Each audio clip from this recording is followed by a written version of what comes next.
During last week's Italian Grand Prix, something that you might have missed was actually Mercedes' brilliant strategy. Now, the full reason that I'm making a video about Mercedes' strategy is because their strategy could have easily won them the race and just didn't because of a small few mistakes. So to recap, Mercedes actually started both drivers on the hard tires for this weekend. And this is nothing new for Valtteri Bottas because he was starting at the back of the grid, but for Lewis Hamilton, who was starting P4, it's really not usual to start on the hard tires because they usually have less traction in the start phases of the race, and usually when you start on the hard tires you just lose positions in the start and then you will have to make them back. This is where things get interesting because in a normal weekend Mercedes would not have been able to start a race on the hard tires because in order to start the race in the hard tires they would have to qualify in Q2 on the hards, and this is something that you cannot just do that easily. Just in case you don't know, in the usual Grand Prix format of the weekend, so in a not sprint race weekend, the drivers that start in the top 10 in the Grand Prix, or the ones that made it to Q3 on Sunday,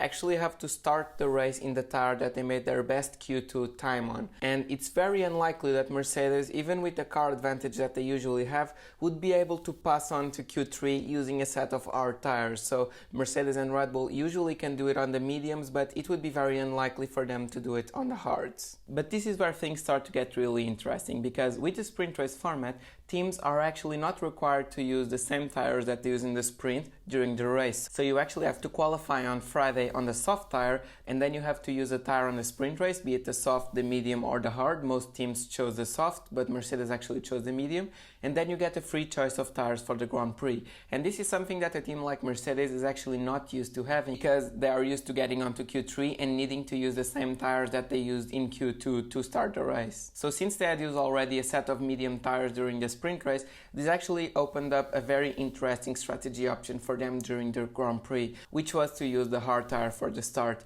And honestly, when I saw that they were going to use the hard tire for the start, I actually thought that they were making a big mistake. And if you check out comments from other drivers, so I remember Leclerc actually making a comment that the strategy would be very interesting when he saw that Lewis was actually starting on the hard tires. And this was actually a very weird strategy decision from Mercedes, but coming to think of it, it could have paid off big time. But the reason why this was so clever is because if you actually think of a car in the beginning of the race, it's actually full of fuel and is very heavy, and the start of the race is actually a phase that demands a lot of tire wear because all the drivers are racing close to each other. So the hard tire is really perfect for this situation because once you get by the start phase, which is actually a phase where you want a soft tire in order to get the best getaway possible, just look at Daniel Ricciardo's getaway, which was amazing, then you want a tire that will last. Because if you think of it, with the strategy where you start on the hard tire, then you go to the medium or the soft, when the car is at its heaviest, you actually have a tire that can put up with that weight and could put up with that stress for a long time. And then once the car is lighter, you can actually switch to the medium or soft tire, and since your car is lighter, you can use their softer rubber in order to set quick lap times and honestly just destroy your competition. And this was what Mercedes was set out to do with both cars,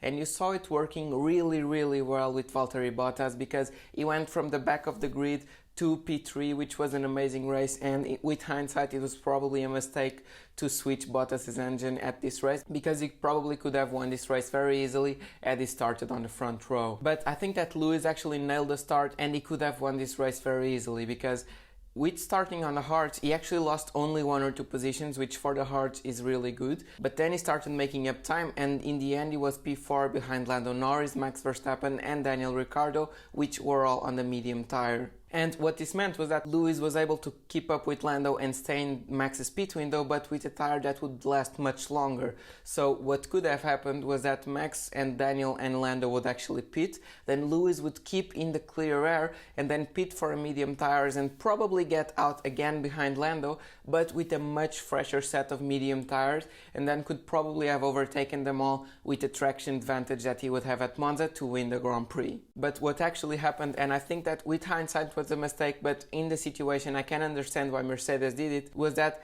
actually Max Verstappen had a very slow pit stop, and since Lewis was only 7 or 8 seconds behind Max in the pit window and Red Bull's pit stop was actually 11 seconds, Mercedes actually thought that they could pit Lewis and then get in front of Max, which almost happened was it not for a slow stop from Mercedes as well, which made them get on track side by side, and the rest is history. But I actually think that this was the big mistake for Mercedes, because think with me, if Lewis had not had a slow stop and Mercedes was able to capitalize on Max's slow stop, Lewis would be in front of Max, but with the medium tires and with more than half the race to go. So Max would actually be behind him for only a couple of seconds, but he would have the hard tires. And even if Mercedes reacted and pitted Lewis again, Red Bull could probably do the same, but enjoy a few laps of clear air before pitting Max, and then they would probably win the race, or at least stay in front of Lewis, because at some point in the weekend we actually figured out that the McLarens were actually a faster car, and that due to the weak DRS effect at Monza, neither Lewis or Max could actually pass them,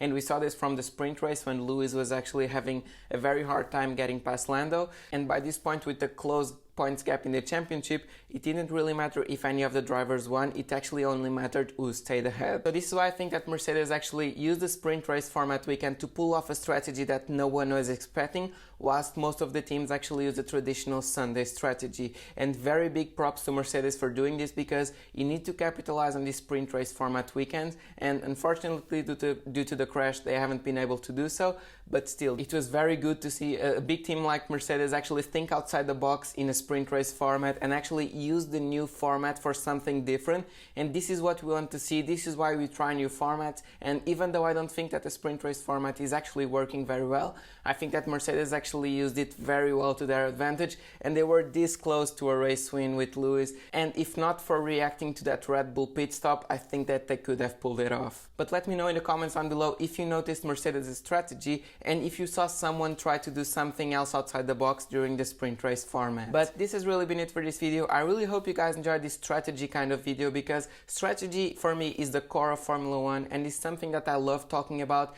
and it's something that I can never shut up during the weekend whilst I'm watching the race. So I want to get you guys in the conversation and share with you something that I love. So this has been it for this video, and if you enjoyed this video, why not watch my latest video on what it takes to design a Monza winning car. So this has been it for this video, and if you guys enjoyed it, please don't forget to like and subscribe, and I will see you in the next one. Bye!